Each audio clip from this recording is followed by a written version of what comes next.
I'd like to welcome you all to my home. Thank you for coming. This topic is about raising your teenager and surviving. So stop holding your breath, because your teenager is capable of outlasting any battle that you might have when it comes to a battle of wills, especially if you've passed out from lack of oxygen.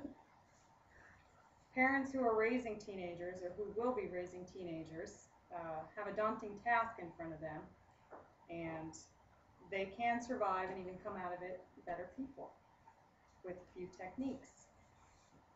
I hope to give you some tools that will assist you with raising your teenager and surviving with your sanity. Behind me here, I have an example of a young teen, 13 years old, bigger than I am, but still my baby. Thank you, Mason. Then we have the middle stage. This is going into one of the more troubled years, 15, almost 16. So thank you very much. We're going to go over the following, planning and preparing for possibly the worst years of your life. We're going to go over several strategies to how to deal with combative teens and securing your future involvement with your beloved child and not completely alienating you and your child. Knowing how to prepare for the worst is your very first step. First of all, you want to listen to other parents who have survived these years, get their information and tips that they might have.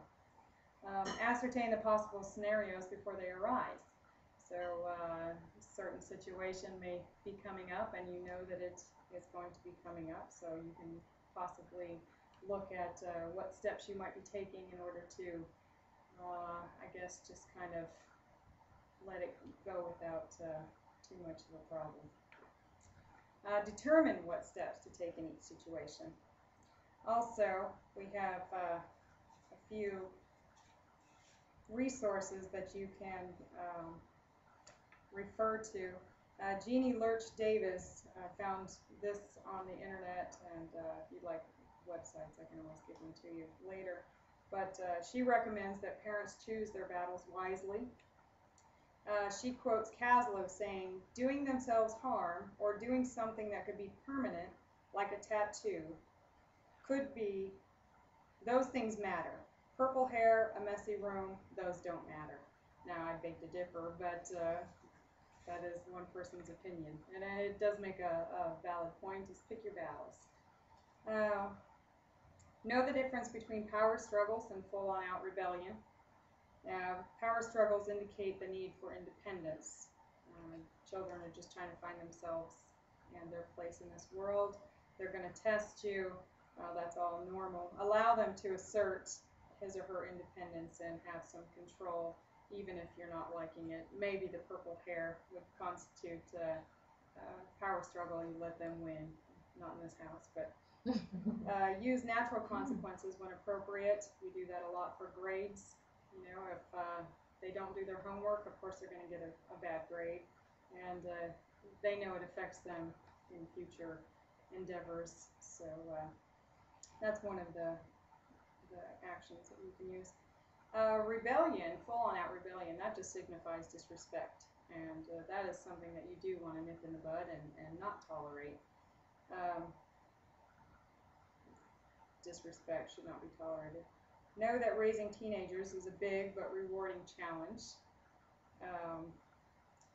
Like I said, the ages of 14 to about 17 is probably the hardest to deal with, because they're not old enough yet to make all the full responsible decisions that they would like to make, but they're too old for you to actually talk to in a manner that is more condescending or just kind of, this is great. It's blanking out. Is it still recording? Is it? Well, if it's it's not recording, it's going to mess up anyway. Okay. That's all right. Due to their quest for independence and their need to still be taken care of, this age group is still the most confused. And the clash of parents versus peer influences. This is where it largely impacts this age group, because they are not wanting to listen to the parents, they are wanting to listen to the peers, and definitely have a clash of ideas there. So select appropriate rewards and consequences. You want to determine the rewards for acceptable behavior, no matter how small the behavior may seem. Make sure that you acknowledge. Be creative when conceiving punishments. This was something that happened before teenage years, but somebody in our family would not stop lying to us. And so we made sure that the rest of the neighborhood knew. A sign was attached to his neck, and he stood outside saying, "I will not stop lying to my parents." So that was just one of the consequences. It doesn't work for everybody, but it's a creative thing to do. Know how to preserve your sanity. Keep a journal if you need to, documenting, just letting it out so you don't vent on the child. If you're not wanting to, that way you can not regret something that you're going to say. And you can always go back after they're out of the house and remember those times if you want to. Take some parenting classes. That was from one of my resources, Mark Hutton. It's my Out of Control Teen, and that was also on the website if you're interested. Know how to recognize and appreciate the completion of this metamorphosis. When they are done, we do have 2 other teens that could not be here tonight, and one is in that final stage, just holding on for dear life to resist us as much as possible. She actually is the most difficult one in this house. The oldest one, she has completed the metamorphosis, and she is on her way out, and she is responsible, and I enjoy being around her.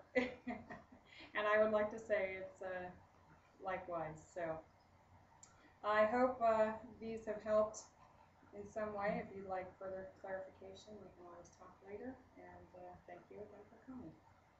Thank you.